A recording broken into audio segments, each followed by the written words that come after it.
ମୁଁ ପ୍ରଥମେ ଧନ୍ୟବାଦ ଦେବି ଆଜି ମୁଖ୍ୟ ଅତିଥି ଭାବେ ଉପସ୍ଥିତ ରହି ମୁଁ ନିଜକୁ ଧନ୍ୟ ମନେ କରୁଛି।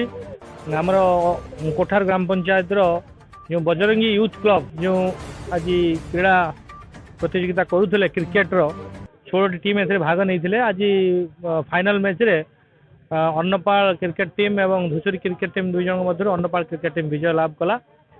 ଯାହା ବି ହଉ ବହୁତ ଉଭୟ ପକ୍ଷ ବହୁତ ଭଲ ଖେଳୁଥିଲେ। ଲାଷ୍ଟ ବଲ୍ରେ ଡିସିସନ୍ ଆମେ ଜାଣିପାରିଲୁ ଗୋଟିଏ ବଲ୍ରେ ହିଁ ଡିସିସନ୍ ଲାଷ୍ଟ ଡିସିସନ୍ ଶେଷ ପର୍ଯ୍ୟନ୍ତ ଉଭୟ ଦଳ ସଂଘର୍ଷ କରି ଶେଷ ପର୍ଯ୍ୟାୟରେ ଅନ୍ନପାଳ ଟିମ୍ ବିଜୟ ହେଲା। ତାଙ୍କୁ ବହୁତ ବହୁତ ସ୍ୱାଗତମ ଶୁଭେଚ୍ଛା ଏବଂ ଧୂସୁରୀ ଟିମ୍କୁ ମଧ୍ୟ ଅନେକ ଅନେକ ସ୍ୱାଗତମ ଶୁଭେଚ୍ଛା। ସିଏ ବି ପ୍ରୟାସ କରିକି ଫାଇନାଲ ମ୍ୟାଚ୍ ପର୍ଯ୍ୟନ୍ତ ଆସିସାରିଛନ୍ତି ଏବଂ ଯେଉଁମାନେ ଆଜି ଖେଳଟିକୁ ଆୟୋଜନ କରିଥିଲେ ସୁନ୍ଦର ଭାବେ ପରିଚାଳନା କରୁଥିଲେ। ଅତି ସୁନ୍ଦର ଭାବେ କୌଣସି ଡିଷ୍ଟର୍ବାନ୍ସ ନାହିଁ, କୌଣସି ଡିସ୍ପ୍ୟୁଟ୍ ନାହିଁ ଏବଂ ଏଠାରେ ଯେଉଁ ଦର୍ଶକମାନେ ଥିଲେ ଭରପୁର ଭାବେ ଏ ମ୍ୟାଚ୍କୁ ଏନ୍ଜୟ କରୁଥିଲେ। ବହୁତ ବି କ୍ରାଉଡ୍ ଥିଲା, ବହୁତ ଏନ୍ଜୟ କରୁଥିଲେ ମ୍ୟାଚ୍କୁ। ଏଇ ପିଲାମାନେ ଯେଉଁ ଖେଳୁଛନ୍ତି ଏଠି ଗୋଟେ ପଡ଼ିଆର ଅଭାବ ଅଛି, ଏ ବିଷୟରେ କିଛି ନିଶ୍ଚିତ ଭାବେ ଆଜି ବିଲ ଭିତରେ ପିଲା ଖେଳୁଛନ୍ତି। ମୁଁ ନିଶ୍ଚିତ ଭାବେ ଆମ ପିଲାମାନଙ୍କୁ ମୁଁ ଅନୁରୋଧ କରିବି। ମୁଁ ବି ପାଖ ପଞ୍ଚାୟତରେ ସରପଞ୍ଚ ପ୍ରତିନିଧି ଭାବେ କାମ କରୁଛି। ଆମର କୋଠାରେ ବି ବହୁତ ବଡ଼ ପଡ଼ିଆ ଅଛି। ଏଠି ବି ପାଖରେ ଡିଲୁଅ ପାଖରେ ବି ପଡ଼ିଆ ଅଛି। ମୁଁ ଏଠିକାର ଯେଉଁ ପରିଚାଳନା କମିଟିକୁ ଅନୁରୋଧ କରିବି ଆମେ ବସିବା ଏବଂ ଏଠି କେମିତି ପଡ଼ିଆ ହେଇପାରିବ। ଆମର ମନ୍ତ୍ରୀ ବି ଅଛନ୍ତି, ତାପରେ ସ୍ଥାନୀୟ ସରପଞ୍ଚ ବି ଆମର ଅଛନ୍ତି। ସମସ୍ତଙ୍କ ସହଯୋଗ କ୍ରମେ ଆମେ କେମିତି ପିଲାମାନଙ୍କ ପାଇଁ ପଡ଼ିଆଟିକୁ ବିକାଶ କରିବା ଏବଂ ପରବର୍ତ୍ତୀ ସମୟରେ ପିଲାମାନେ କେମିତି ଖେଳିବେ, କାହିଁକିନା ଆଜିକା ସମୟରେ ଶରୀର ସୁସ୍ଥ ରହିବା ପାଇଁ ଭାବେ ଅଛି ଆଉ ସେଥିପାଇଁ ପଡ଼ିଆର ବି ଆବଶ୍ୟକତା ଅଛି।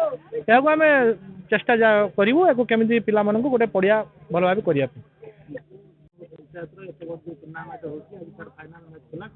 ଆଜି ଧନ୍ୟବାଦ ଦେବି ସର୍ବପ୍ରଥମେ ଯେ ନୂତନ ବର୍ଷ ଆଗକୁ ଆସୁଛି ଇଂରାଜୀ ନବବର୍ଷର 2026ର ସମସ୍ତ ଶ୍ରୋତା ସହିତ ବଜରଙ୍ଗୀ ଯୁବକ ସଂଘକୁ ଧନ୍ୟବାଦ।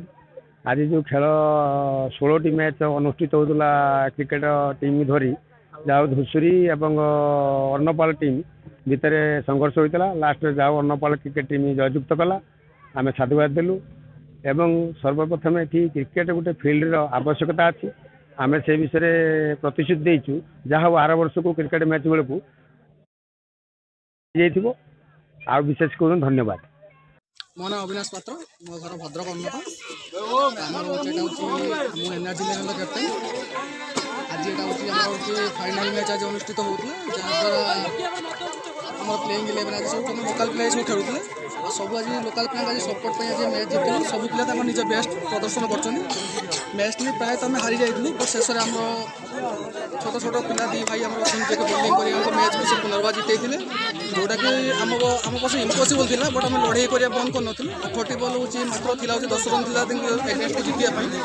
ବଟ୍ ଦୁଇଟା ମେଡ଼ାଲ୍ ପାଇଁ ଆମେ ଆଜି ମ୍ୟାଚ୍ଟା ଜିତିଲୁ। ସେଥିପାଇଁ ଆମ ତା ସହିତ ଆମର ହେଉଛି ଫ୍ୟାନ୍ସ ଯିଏ ଥିଲେ ଆମର ଯେଉଁ ଅଡ଼ିଏନ୍ସ ଥିଲା ଆମକୁ ଫୁଲ୍ ସପୋର୍ଟ କରୁଛନ୍ତି।